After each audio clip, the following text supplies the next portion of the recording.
ஐயோ ஐயோ அம்மா என்னம்மா? அம்மா ஐயோ அம்மா என்ன ஆச்சு உனக்கு? நீ அழுறியா சிரிக்கிறியா? கண்ணு பாரு தண்ணி. நான் அழலடி, சிரிக்கிறேனா? சிரிக்கிறதுனால வர ஆனந்த கண்ணீர் இது. ஐயோ அப்படி என்னதான் அங்க நடந்துச்சு? வந்ததுல இருந்து சிரிச்சுக்கிட்டே இருக்க. கோயில்ல நடந்த கூத்துல நந்தினி கிட்ட கோச்சுக்கிட்டு உன் அத்தைக்காரி கிளம்பிட்டாளா? அவளை டிராப் பண்ணிட்டு தான் நான் இப்ப இங்க வரேன். என்னம்மா நந்தினி கோச்சிட்டு போவான்னு பார்த்தா நீ அத்தை கோச்சிட்டு போயிட்டாங்கன்னு சொல்ற. அத்தை ஏன் கோச்சிட்டு போனோம்? இல்லடி, கோவில்ல நந்தினி பண்ண கூத்துல உன் அத்தைக்காரி அவகிட்ட கோச்சுக்கிட்டு கிளம்பிட்டா. கூத்தா? என்ன சொல்ற நீ? கல்பனா, அங்க எல்லாமே நல்லபடியா தாண்டி நடந்துகிட்டு இருந்துச்சு. அதுக்கப்புறமா நம்ம குறி சொல்றவ என்ட்ரி ஆனா அதுக்கப்புறம் எல்லாமே தலைகீழ போயிடுச்சுரி. அம்மா கோவில நடந்த விஷயத்தினால அத்தை கோச்சிட்டு போய் என்ன ஆக போகுது? அந்த நந்தினி இன்னும் விஸ்வமாமா விட்டு போகலையே. அசடு, இந்த மாதிரி நேரத்துல தாண்டி நம்ம புத்திசாலித்தனமா யோசிக்கணும். இந்த சமயத்துல தான் அந்த நர்ஸ நந்தினி வீட்டுக்கு அனுப்பி நம்ம திட்டத்தை நம்ம நிறைவேற்றணும்டி. கல்பனா, கோவப்பட்ட மரகதம் எங்க அண்ணனை கூட்டிக்கிட்டு நந்தினிக்கு என்ன ஆச்சுன்னு தெரிஞ்சுக்கிறதுக்காக கண்டிப்பா அங்க போவா. மரகதம் அங்க போய் நிக்கும் போது நந்தினி கர்ப்பத்தை கலைச்சிட்டு நிக்கணும். அத கேள்விப்பட்ட என் அத்தை ருத்ர தாண்டம் ஆடுவா. நந்தினி நிரந்தரமா அவங்க அம்மா வீட்டுக்கு அனுப்பிடுவா. அப்புறம் நந்தினி திரும்பி வரவே மாட்டான். இல்லம்மா? இத மட்டும் நம்ம கரெக்டா செஞ்சுட்டோம், நம்ம தாண்டி ஜெயிச்சிட்டோம். கல்பனா, உன்னோட அத்தையோட கோபம் தணியறதுக்குள்ள நம்ம இதை செஞ்சு முடிக்கணும்டி. சொல்லிட்டலம்மா, அந்த சுரேஷ் மூலமா நர்ஸ் நந்தினி வீட்டுக்கு அனுப்பி அவனை எப்படி உசுப்பேத்தி விடுறேன்னு பாரு.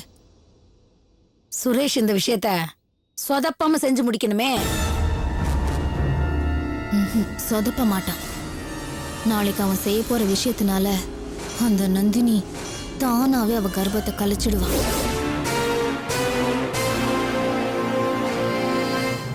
நந்தினி, இன்னும் கொஞ்ச நாள்ல உன்னோட ஆட்டம் முடிய போகுதுடி, முடிய போகுது.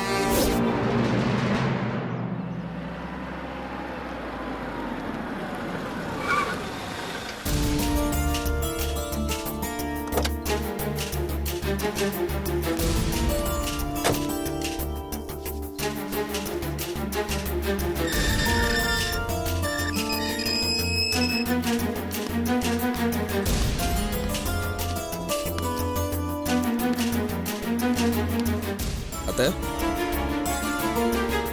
அத்தை,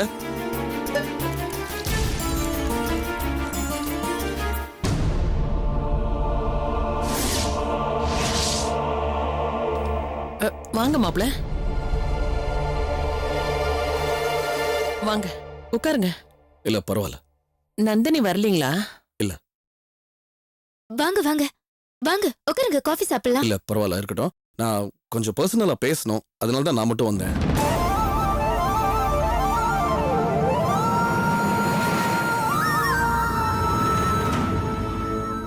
கோயில்ல நந்தினி அப்படி நடந்துகிட்டது நாங்களே கொஞ்சம் கூட எதிர்பார்க்கவே இல்ல.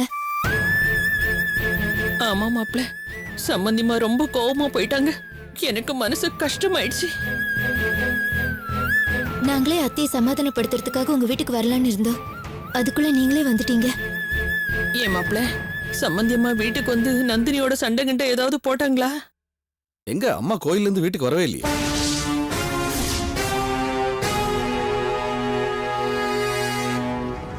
மாப்ள, ஏதாவது பிரச்சனையா? கண்டிப்பா பிரச்சனை வரும். நந்தினி ஏன் அப்படி நடந்துக்கிட்டான்னு எங்களுக்கு தெரியல. அவ வயித்துல வளருது பொம்பளை குழந்தைன்னு சொன்னது ஒரு தப்பா? அதுக்காக அவ ஏன் அவ்வளவு கோவப்படணும்? அவ இப்படி நடந்துகிட்டது எங்களுக்கே ஆச்சரியமா இருக்கு மாப்ள. எனக்கு ஒன்னும் ஆச்சரியம் இல்லாத. கல்யாணம் ஆனா நிலந்து இப்படிதான் நடந்துகிட்டு இருக்கா.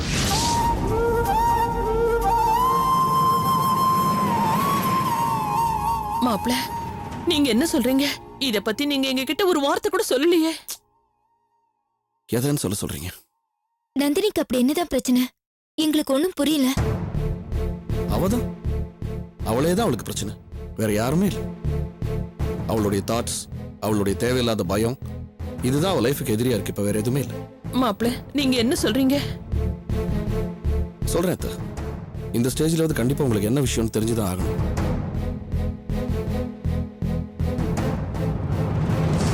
இது கல்யாணத்துக்கு முன்னாடி ஆரம்பிச்ச பிரச்சனை அத்தை. அவ ஒரு கண்டிஷன் போட்டா. அவ இந்த கல்யாணத்துக்கு ஒத்துக்கணும்னா எந்த காரணத்துக்கு கொண்டு பெண் குழந்தை அவளுக்கு பிறக்கக்கூடாது. அந்த கண்டிஷனுக்கு நான் ஒத்துக்கிட்டாதான் அவ இந்த கல்யாணத்துக்கு ஒத்துக்கணும். இதை பாரு நந்தினி, சிம்பிளா சொல்றேன். ஆண் குழந்தை பிறந்தா சரி, இல்ல பெண் குழந்தை தான்னா அது வேண்டாம். நான் இப்போ மனசை மாத்துறதுக்காக சொல்லல, இது ப்ராமிஸ். என் சைட்ல இருந்து நான் உனக்கு கொடுக்குற ப்ராமிஸ்.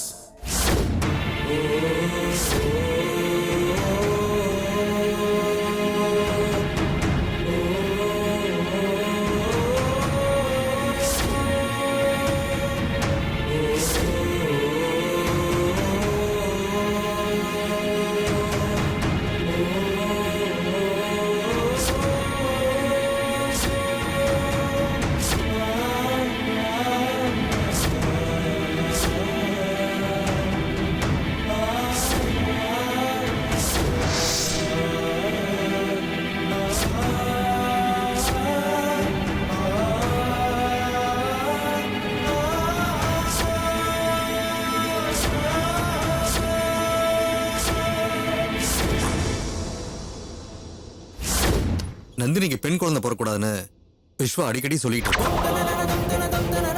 அவர் எது நடக்க கூடாதுன்னு நினைச்சாரோ அது நடந்து போச்சு.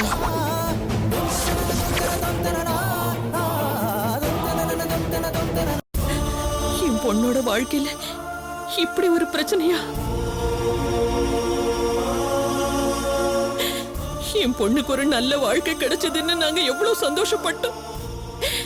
இந்த பிரச்சனையால என் பொண்ணோட வாழ்க்கை வீணா போயிடும் போல இருக்கு. அம்மா அழாதம்மா. நந்தினிக்கு சின்ன வயசுல இருந்து இப்படி ஒரு பிரச்சனை இருக்குன்னு நம்ம யாருமே எதிர்பார்க்கவே இல்லை. நாம இப்படி பேசி பிரயோஜனம் இல்ல. அது எப்படி சரி பண்ணணும்னு பாப்போம். அதை விட்டுட்டு இதை நம்மளே பேசி பெருசாக்கிட கூடாது. நானும் நந்தினி கிட்ட இந்த தாழ்வு மனப்பான்மையே வேண்டாம், உனக்கு பொம்பளை பிள்ளை தான் பிறக்கும்னு ஏன் நினைக்கிறேன், ஆம்பளை குழந்தை கூட பிறக்கலான்னு எவ்வளவோ புத்திமதி சொன்னேன். ஆனா அவ இதெல்லாம் ஏத்துக்கலன்னு அவ நடந்துக்கிறத வச்சு பார்த்துதான் எனக்கே தெரிஞ்சது. ஐயோ கடவுளே, இப்போ அவ பயந்த மாதிரி அவளுக்கு பெண் குழந்தை தானே உண்டா இருக்கு. அதுதான் பிரச்சனையே. பிறக்க போறது ஆண் குழந்தையா பெண் குழந்தையான்னு தெரிஞ்சுக்கிறதுக்கு அவ துடியா துடிச்சுக்கிட்டு இருக்கா. என்ன சொல்றீங்க? வேணாம் மாப்பிள்ள, அவளுக்கு பெண் குழந்தை தான் பிறக்குன்ற விஷயம் தெரிய வேண்டாம். தெரிஞ்சா உடனே அவ உங்ககிட்ட கொடுத்த வாக்குறுதியை நிறைவேற்றுங்கன்னு பிடிவாதம் பிடிக்க ஆரம்பிச்சிருவா. புரியுது எனக்கு. நானும் அந்த பயத்துல தான் அவட்ட சொல்லாம மறைச்சிட்டு இருக்கேன். பட் இப்ப பிரச்சனை வேற மாதிரி போயிட்டு இருக்கு.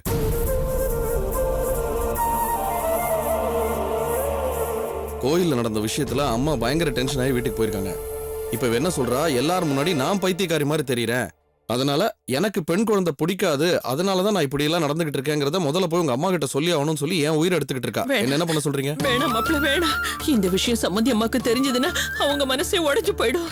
ஆமாங்க, அப்புறம் நந்தினியை வெறுக்க ஆரம்பிச்சிடுவாங்க. உங்க 2 பேரோட சந்தோஷம் தான் போயிடும். தெரியுங்க, அதுக்காக தான் நானே இப்ப உங்ககிட்ட வந்திருக்கிறது.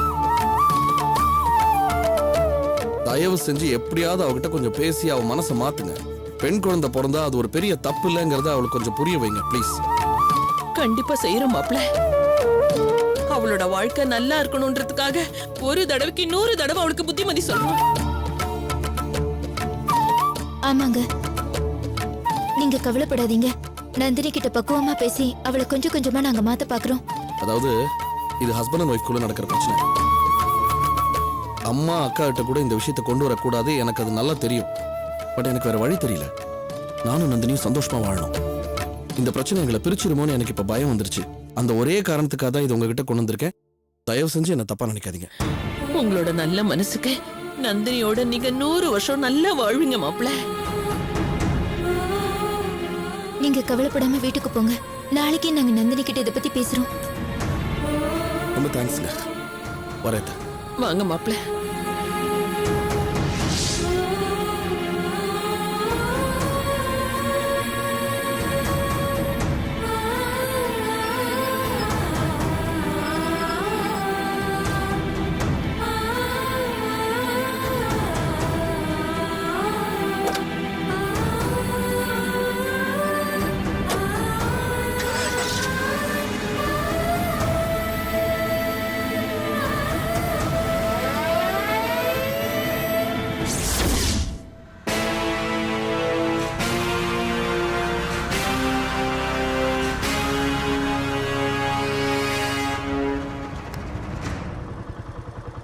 விஜி, அதோ தெரியுது பார், அந்த வெள்ளை கலர் ஹவுஸ் தான் நந்தினியோட ஹவுஸ். இங்க பார், இப்ப வீட்டுல நந்தினி மட்டும்தான் தனியா இருப்பா. நீ போய் சூழ்நிலையை பார்த்துக்கிட்டு நந்தினிக்கு பெண் குழந்தை அப்படிங்கறத மட்டும் சொல்லிட்டு வந்துரு, மத்ததை நான் பாத்துக்கிறேன். அவங்க கேட்காம நான் எப்படி சொல்ல முடியும்? அவ கேப்பா, கண்டிப்பா கேப்பா. அவளால இந்த விஷயத்தை கேட்காம இருக்கவே முடியாது. சப்போஸ் கேட்கலனா? அப்படி கேட்டா தப்பு, நான் டாக்டர் கிட்ட சொல்லிடுவேன்னு பயந்து கேட்காம இருந்தாங்கன்னா? இல்ல விஜய், நந்தினியை பத்தி எனக்கு நல்லாவே தெரியும். அவ மைண்ட் ஃபுல்லா இந்த விஷயத்தை தான் ஃபோக்கஸ் பண்ணியிருக்கு. இங்க பாரு, நீ நினைக்கிற மாதிரி இது அவ்வளவு கஷ்டமான விஷயம்லாம் இல்ல. அங்க போனா நீயே புரிஞ்சுக்குவ. கிளம்பு. நீ போய் நான் சொன்ன மாதிரியே பர்ஃபார்ம் பண்ணிட்டு வந்துரு. நான் இங்கேயே வெயிட் பண்றேன்.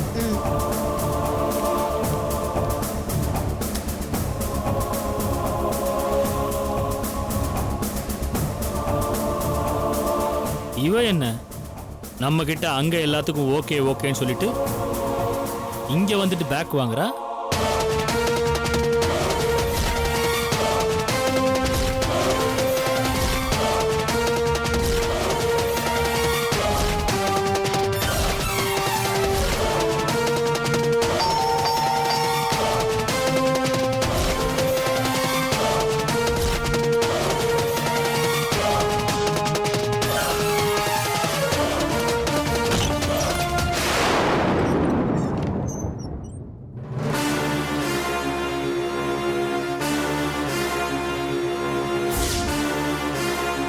என்ன மேடம், எனக்கு தெரியல.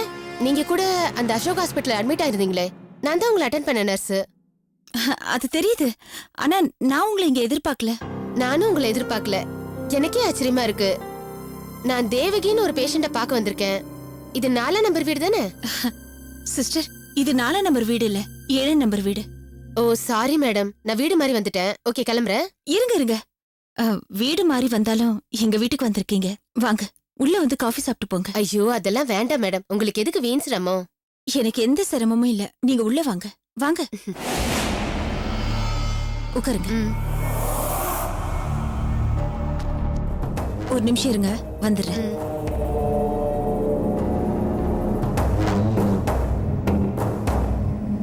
சுரேஷ் சொன்ன மாதிரி இவங்க எனக்காகவே வெயிட் பண்ற மாதிரி ரிசீவ் பண்றாங்க.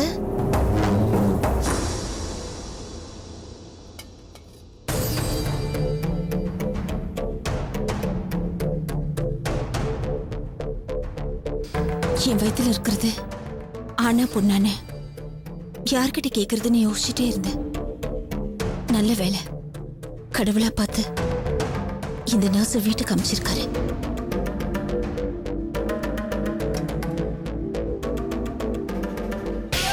விஜி இந்நேரம் நந்தினியை போய் பார்த்துருப்பா. நந்தினி விஷயத்தை கேட்பா, விஜியும் சொல்லுவா. அதுக்கு அடுத்த 1/2 மணி நேரத்துல அந்த வீட்டில் பிரளயமே நடக்கும். நந்தினி கருவை கலப்பா, அவங்க மாமியார் நந்தினிய நிரந்தரமா அவங்க அம்மா வீட்டுக்கே அனுப்பி வச்சிருவாங்க. அதுக்கப்புறமா ரூட்டை போட்டு நாம நந்தினியை மடக்கிட வேண்டியது. அவங்க கிட்ட குழந்தைய பத்தின விஷயம் சொல்லி ஒருவேளை டாக்டருக்கு தெரிஞ்சிட்டா பெரிய பிரச்சனை ஆயிடும். ஆனா சொன்னா பணம் வரும், என்ன பண்ணலாம்? ஒரே குழப்பமா இருக்கே.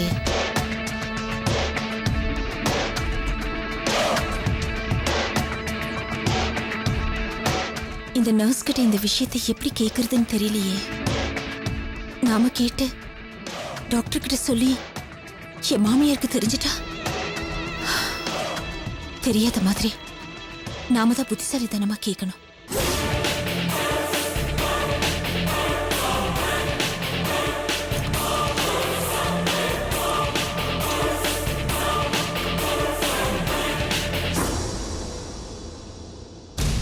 இந்தாங்க காஃபி எடுத்துக்கோங்க.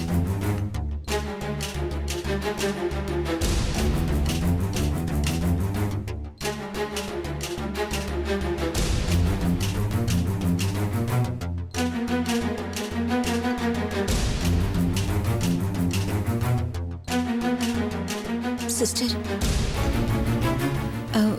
உங்ககிட்ட ஒரு விஷயம் கேட்கலான்னு இருக்கேன். கேட்டா தப்பா எடுத்துக்க மாட்டீங்களே? கேளுங்க மேடம், என்ன விஷயம் கேட்க போறீங்க? அது அந்த விஷயத்தை கேட்க கூடாதுதான். இருந்தாலும் கேட்டு தெரிஞ்சுக்கணும்னு என் மனசுக்குள்ள ஒரு சின்ன ஆசை. அதான். தாராளமா கேளுங்க மேடம். எனக்கு தெரிஞ்ச விஷயம் எதுவா இருந்தாலும் கண்டிப்பா சொல்றேன். நான் ஹாஸ்பிட்டல்ல அட்மிட் ஆயிருந்தப்போ எனக்கு ஸ்கேன் எடுத்தீங்கல்ல? ஆமா, அதான் உங்க கருவுக்கு எந்த ஆபத்தும் இல்லைன்னு டாக்டர் சொல்லிட்டாரே. ஆமா, சொல்லிட்டாங்க தான். ஆனா நான் கேட்க வந்தது அது இல்ல. அது இல்லைங்களா? வேற என்ன?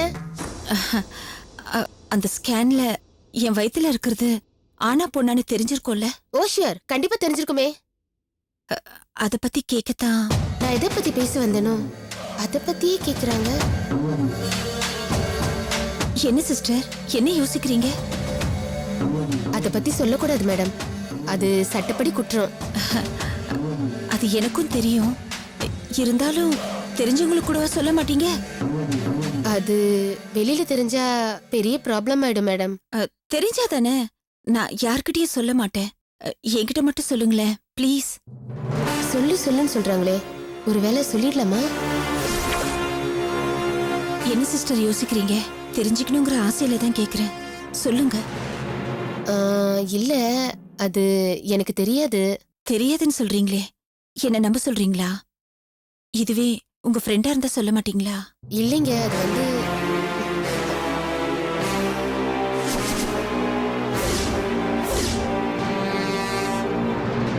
நீங்க இந்த ஹாஸ்பிட்டல் நர்ஸ் தானே நீங்க? அசோக் ஏதாவது சொல்லிவிட்டானா? இல்ல சார், அது ஒண்ணும் இல்லைங்க. பக்கத்து தெருவுல வேற ஒரு பேஷண்ட்ட பார்க்க வந்திருக்காங்க. அட்ரஸ் மாறி தெரியாம நம்ம வீட்டுக்கு வந்துட்டாங்க. நீங்க சொல்லுங்க, எதுவும் பயப்பட வேண்டாம். என்ன? இல்ல, ஸ்கேன் ரிப்போர்ட் அவங்க பாத்திருப்பாங்கல்ல, அதான் எனக்கு பிறக்க போற குழந்தை ஆண் குழந்தைய பொம்பளை குழந்தையான்னு தெரிஞ்சுக்கலாமேனு தான். ஸ்கேன் சொல்லிட்டாங்களா? இல்லைங்க, எனக்கு தெரியாதுன்னு தான் சொன்னேன். தெரியாதுதாங்க. உங்களுக்கு இல்ல, யாருக்குமே தெரியாது. எந்த ஸ்கேன் ரிப்போர்ட்லயும் இது வராது. இந்த ஸ்டேஜ்ல எப்படி வரும்? குறைஞ்சது 3-4 மாசம் ஆக வேண்டாமா? ஆமாங்க, 3-4 மாசம் ஆனதா ஸ்கேன்ல தெரியும். அப்புறம் எதை வச்சு சொல்ல வந்தீங்க? இல்லைங்க, இந்த விஷயம் எனக்கு எதுவும் தெரியாது. இன்ஃபேக்ட் ஸ்கேன் ரிப்போர்ட்டையும் நான் பார்க்கல.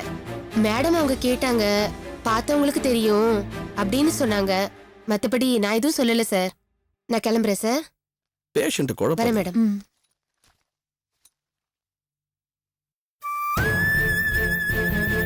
என்னது?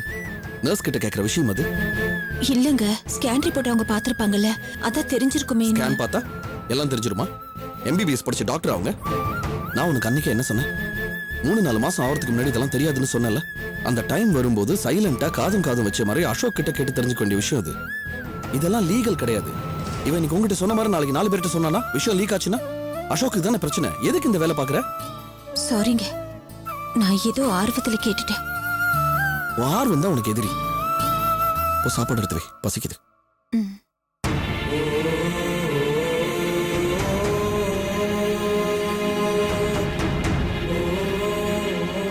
விட மாட்டா போல இருக்கே.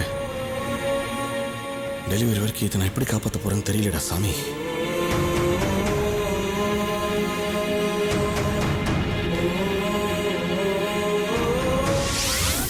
அறிவு இருக்கா உனக்கு? ஒரு சின்ன காரியம் அதை முடிக்க துப்பில்ல உனக்கு? உன்கிட்ட கை நீட்டி பணம் வாங்கினதுக்கு இந்த மாதிரி பேசாத சுரேஷ். பணம் வாங்கினேங்கிறதுக்காக நான் அப்படி சொல்லல. கொடுத்த காரியத்தை முடிக்கலங்கிறதுக்காக தான் கேட்கறேன். நான் முடிக்கிறதுக்குள்ளதான் நந்தினியோட ஹஸ்பண்ட் வந்துட்டாரே. நீ என்ன கதையா சொல்ல போன? ஒரே வார்த்தை, ஒத்த வார்த்தையில சொல்லிட்டு ஒரே நிமிஷம் திரும்பி வந்திருக்கலாம்ல. 1/2 மணி நேரம் கழிச்சு ஹஸ்பண்ட் வந்துட்டாரு, ஆட்டுக்குட்டி வந்துட்டாரு கதை சொல்லிட்டு இருக்கிற. நான் ஒரு வார்த்தையில டப்புன்னு சொன்னா அவங்களுக்கு சந்தேகம் வந்துடாது? என் பின்னாடி யாரோ இருக்காங்கன்னு அவங்களுக்கு தெரிஞ்சிடாது? அதனாலதான் கொஞ்சம் டைம் எடுத்துக்கிட்டேன். சரி சுரேஷ், நீ டென்ஷன் ஆகாத. எனக்கு இன்னொரு சான்ஸ் கொடு. நான் உங்ககிட்ட உண்மைய எப்படியாவது சொல்லிட்டு வந்துடுறேன். அதுக்காக எங்க அம்மா ஆபரேஷனுக்கு தரேன்னு சொன்ன பணத்தை தராம விட்டுறாத. நான் உன்னைத்தான் மலை போல நம்பியிருக்கேன், வேற யார்கிட்டயுமே கேட்கல. ஆமா, கேட்டவன கொடுத்துருவாங்க பாரு. இத பாரு, நீ என்ன பண்ணுவ ஏது பண்ணுவேன்னு எனக்கு தெரியாது. இன்னும் 2 நாள்ல நந்தினி கிட்ட போய் அந்த உண்மையை சொல்லணும். அப்பதான் உனக்கு பேலன்ஸ் அமௌண்ட். 2 நாள்ல முடியுமான்னு தெரியல சுரேஷ். முடிக்கிற வரைக்கும் நீ தூங்க கூடாது. முடிக்கிற கிளம்பு. கையில கிடைச்ச வாய்ப்பை நழுவு விட்டுட்டு தலையை சொரிஞ்சிட்டு கிளம்பு கிளம்பு.